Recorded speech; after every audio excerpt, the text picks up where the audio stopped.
प्रधानमंत्री नरेंद्र मोदी ने विकसित होते भारत को भेंट किया कर्तव्य भवन। पीएम मोदी के प्रशासनिक सुधार के विजन का साकार रूप है सेंट्रल विस्टा कर्तव्य भवन, जिसका निर्माण रिकॉर्ड समय में पूरा किया गया है।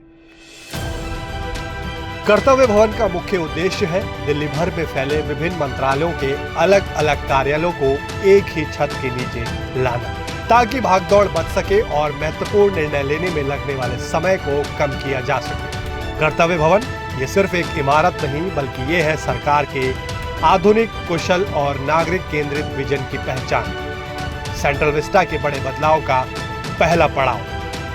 गृह मंत्रालय, विदेश मंत्रालय, ग्रामीण विकास, एमएसएमई, कार्मिक विभाग, पेट्रोलियम मंत्रालय और प्रधान वैज्ञानिक सलाहकार का दफ्तर अब सब होंगे एक ही छत के नीचे। यहां होगा IT supported secure workspace, smart entry, electronic निगरानी और सेंट्रल कमांड सिस्टम।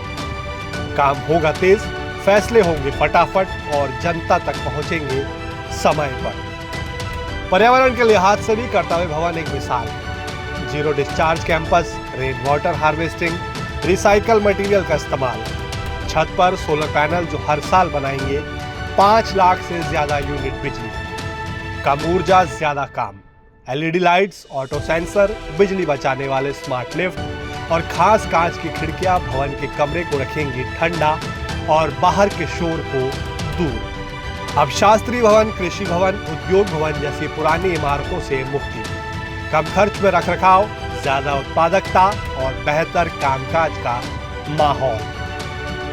कर्तव्य भवन 3 सिर्फ ईंट और पत्थर का ढांचा नहीं, यह है विकसित होते नए भारत का कुशल, पारदर्शी और टिकाऊ प्रशासनिक भविष्य। केवल कुछ नए भवन और सामान्य इंफ्रास्ट्रक्चर नहीं है। अमृत काल में इन्हीं भवनों में विकसित भारत की नीतियां बनेगी। विकसित भारत के लिए महत्वपूर्ण निर्णय होंगे। आने वाले दशकों में यहीं से राष्ट्र की दिशा तय होगी।